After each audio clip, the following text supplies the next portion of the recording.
if I have a nickel for every time when RTD came back that he brought back a classic Who villain, I'd have like 3 nickels if we count Davros, which is weird, but I mean it's not a lot, but it's weird that it happened twice. I think it's 4. I should make it 5. Daleks, the Master, Davros, the Cybermen. Oh yeah!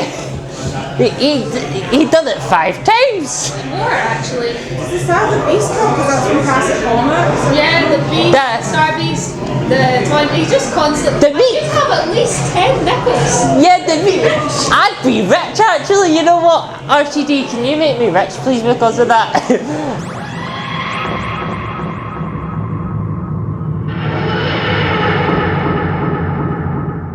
Okay, Rachel, what did you think of that? Well, it was ableist. As a person with several invisible disabilities, it was not great. It looked good, but I thought it was lacking in actual substance. A lot of style, but very little substance. I like the faux 1950s aesthetic, but the episode itself felt a little chaotic. The plot was kind of all over the place. It was absolute horse. Utterly dreadful. Well, that was f***ing dreadful. The people who worked on the aesthetic look of the episode, VFX artists, set dressers, costume people, etc., colourists, beautiful job, 10 out of 10, well done guys. The actual writing of the story needed a lot of work, it had a lot of problems. Now I will say the opening scene in Germany in the 19th century, that was great. I loved that. And then we break into, it's an alternate universe with massive surveillance. We've only done that 3 things before in Doctor Who. Oh, then it turns out the Doctor thinks he's John Smith and he doesn't remember being the Doctor. We've only done that once or twice before. And it just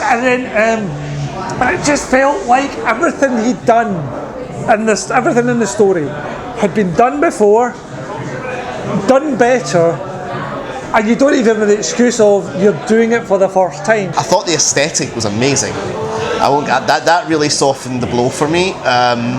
I have a bit of a thing for the kind of 1950s kind of aesthetic. They managed to get across a very particular type of eerie, uncanny, liminal 1950s look. The type of thing that an alt-right fascist type of person would idealise. The moments that actually really had impact, like the giant skeletal dinosaurs, which was a really good image, but it made no sense. What is the point? It's like they made some vague comment about like our world leaking in to them. I was just like, we don't have giant skeletal dinosaurs walking about. What are you talking about? I like the Bone Palace. That was quite aesthetically pleasant. The Bone Palace looked incredible. I wouldn't deny any of that. Was it the Bone Palace? It was like, why does it look like that? Why is it this weird bio? Is this a Rani thing that I missed from all the previous stories? I don't get why it looks like that. It doesn't add anything to the story. I actually thought the portrayal of fascism, in terms of the way that it seeps into everyday home life and everything, was quite effective. I kind of like the world building on this whole made up version of Earth, like seemingly utopian version of Earth, where everything's just very orderly, everything's happy, no doubts whatsoever. I like some of the concept about like living in like a dark world and like being forced to like be something you're not. I think it's pretty scary. I think some of the way they handled it could have been a bit better. Doctor Who doesn't have to be a metaphor for real life 100% of the time, but if you're going to do a real life metaphor, you should do it well. I know Russell T Davies prides himself on being like the king of woke or whatever, but I really think he doesn't have a good understanding of intersectionality and social injustice, because the whole thing is this, it's a world that's been designed by this like alt-right idealistic man who thinks he can create this heteropatriarchal utopia, but somehow there's not a grain of white supremacy in him. The world doesn't make full sense because this is a white supremacy world, but we have black people and people of colour just not addressed in that way, but disabled people and gay people are not allowed to exist. So it doesn't fully work. You know, homosexuality, oh no. But you get Colonel Ibrahim there, which feels like, you know, all these non-white, these foreigners coming over here, taking our jobs. Why is he there? I feel like that'd be one of the things on the list that we don't have that. Conrad truly believes that women are happier if they don't have to work they don't have to work outside the home, and they just get to be the perfect trad wife, right? But yet Kate is still the Doctor's boss, or rather John Smith's boss and all these other men's boss. Why? It doesn't make sense. It does put in a line about, oh, it's undignified that she still has to work. But still, surely in Conrad's point of view, she wouldn't be the boss. She would be like a secretary. Why not just make her a secretary? It's not like the Doctor wanting about to give you, because even if, you know, Conrad is racist, which, let's be honest, he probably is, the Doctor's an exception. The Doctor is the point of this wish, so therefore he can be an exception to everything else happening. Fine. But Conrad hates Kate, so he wouldn't make the exception for her. I would say he actively hates her more than he even hates other women. So it just doesn't add up. Ruby's mum, I think, has now spent more time playing an evil version of that character than playing the original version of her, which is really quite weird. And there's another contradiction in Wishworld, because she's still a foster mum. But if, like, all the lives in this perfect world are now either, like, you know, happy married couples with children, or you don't exist and we ignore you, where are the foster kids coming from? It doesn't make sense. They would either be happy kids and couples or ignored. So there's no need for a fostering service. So just me things like that feels like the whole thing was horribly underbaked. That episode just gave me a whole other reason to despise Conrad, and that's the fact that he refers to the Doctor as Doctor Who. I didn't like that there was a small bit trying to slightly humanise or make Conrad a little sympathetic, and I don't like that at all, because I think he's a completely unredeemable character, and like even just any glimpse of it, I'm like, no, I don't like that. Like little things that just kind of like bugged me, like the rogue. To be honest, I don't like his character. I don't think we needed the cameo from Rogue. It looked awful, and not just because the effects were terrible, also because Jonathan Groff was every bit as leaden and wooden and badly acted as he was in the Bridgerton episode. I want the Doctor to have a queer relationship, but that barely felt like one.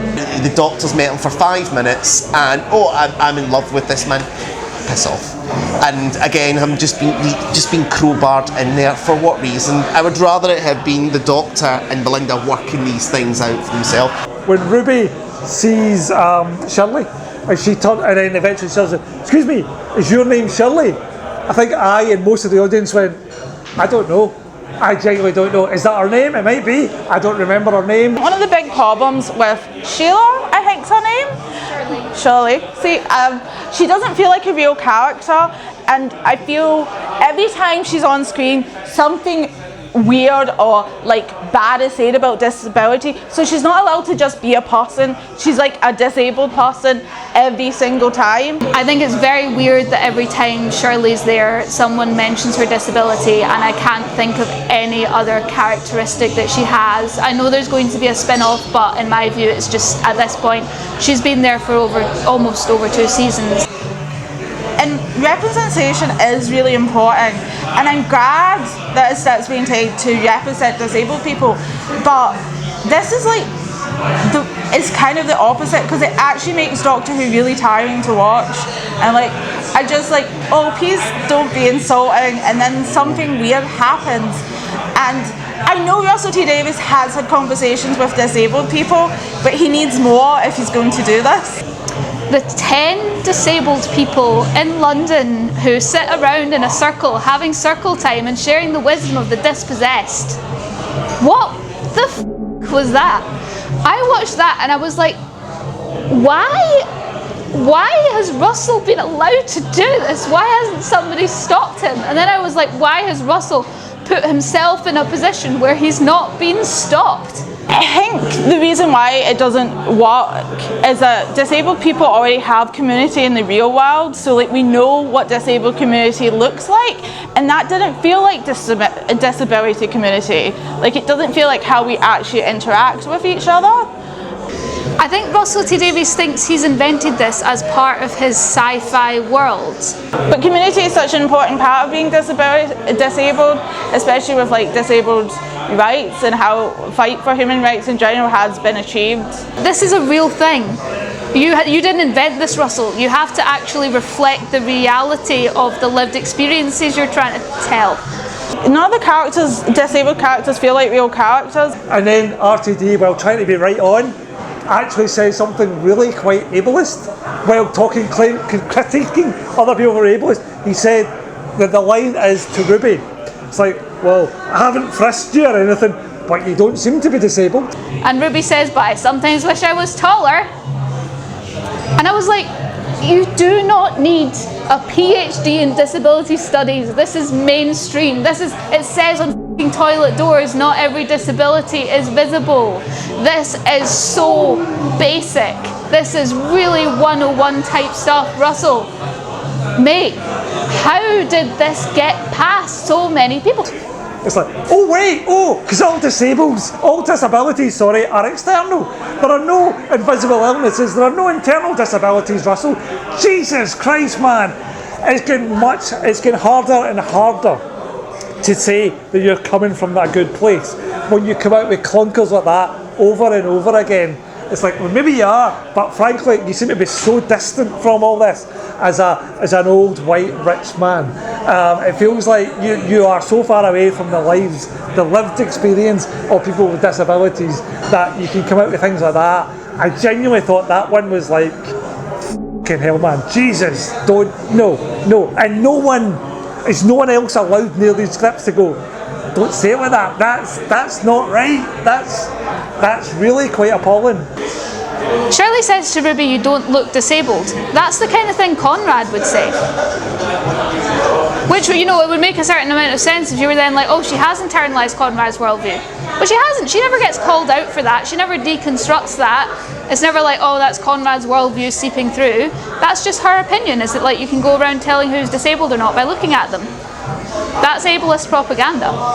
It's exactly what Conrad would say and pretty much did say to Shirley when he met her before. Shirley is an ambulatory wheelchair user. Surely she would know that when she stands up out of her wheelchair, she doesn't look disabled either. And then, it's the don't be an ableist comment kind of pissed me off a little. Because like, no, you are being ableist, so you don't get to say that.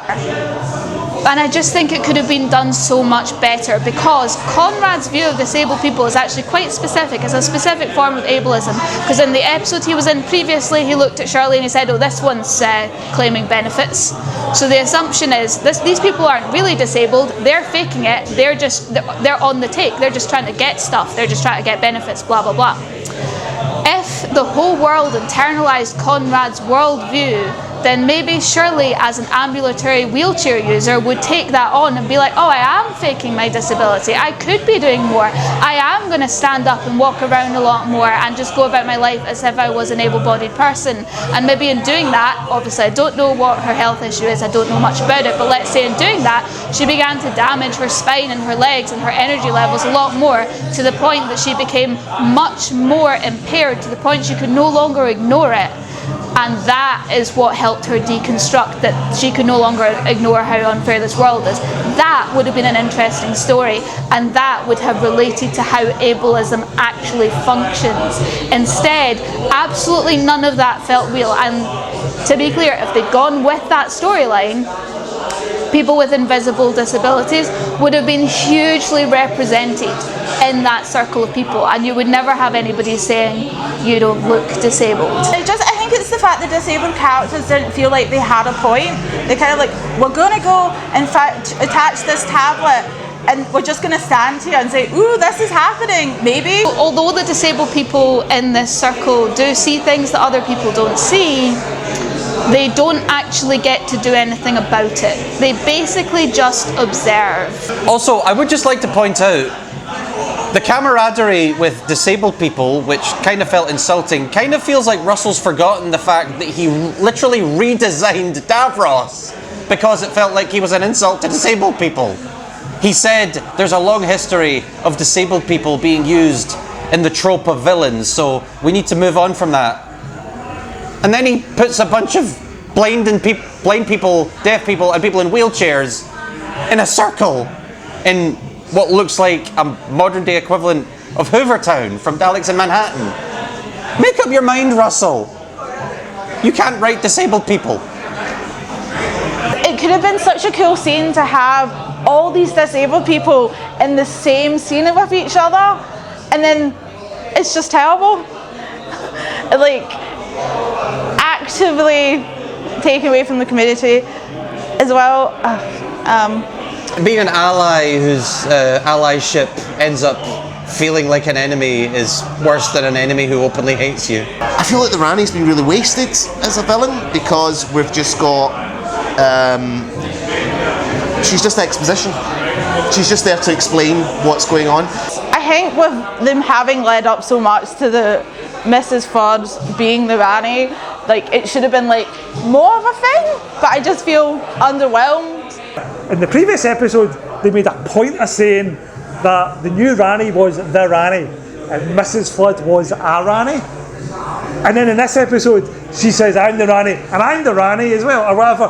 And she doesn't contradict. It's like, read your own bloody scripts. Mrs. Flood became a woman's servant. Just she's been devious for 2 years, and then suddenly Archie Punjabi just makes her the servant. She goes from causing chaos and actually being the one who let Conrad out of jail so that he could go and do this cause all this mayhem, be this evil overlord, to making him a sandwich. Whenever the Doctor runs into a version of themselves, they respect each other, but they still bicker. And heck, even the Master is more respectful towards their incarnations. When you saw John Sim and Missy interact with each other in World Enough in Time, the Doctor Falls, although you could make the argument that's out of sheer narcissism than anything else, but for the Rani, she's just downright condescending.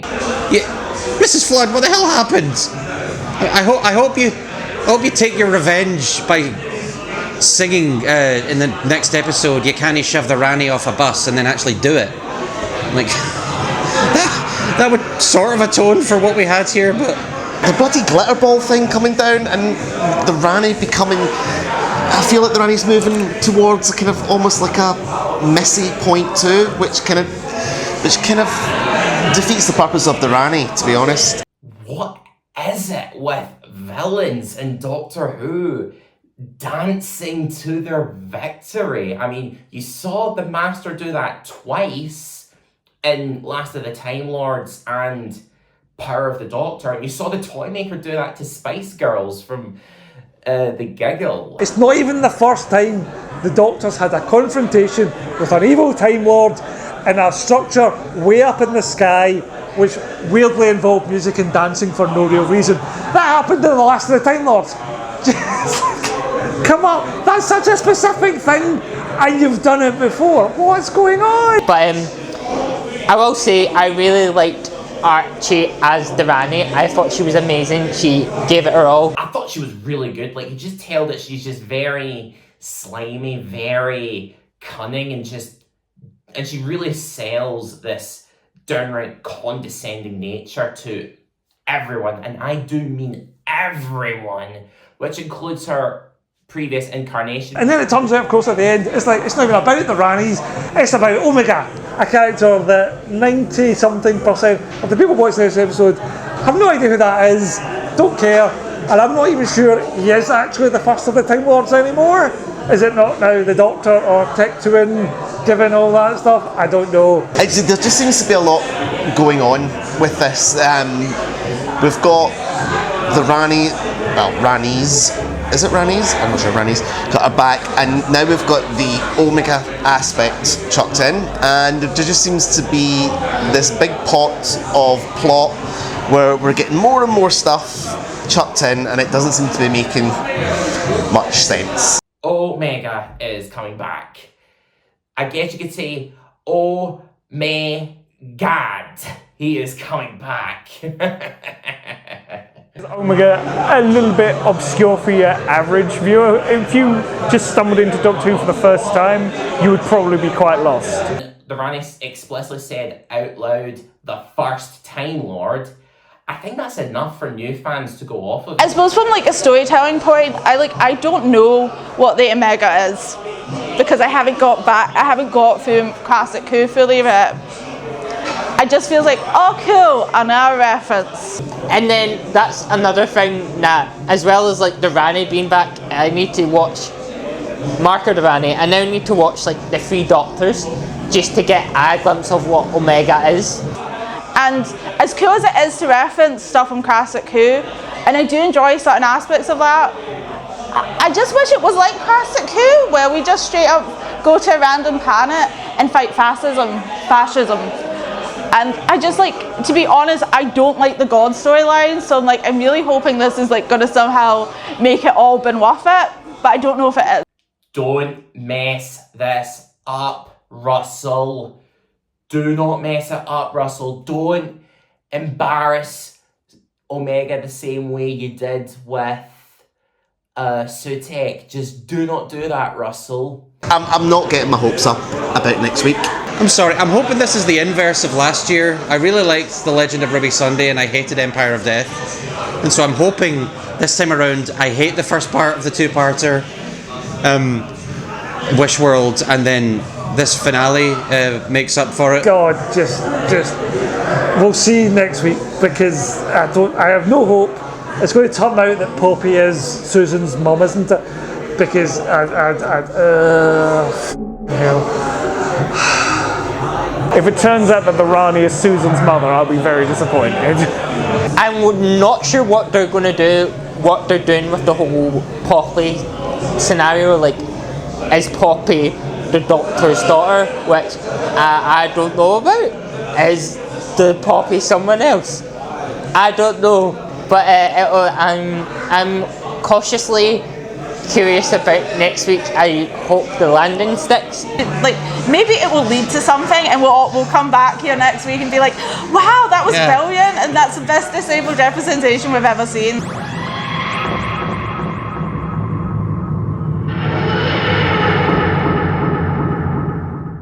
Don't forget to click below and subscribe to the official Glasgow Doctor Who YouTube channel. And ring the bell.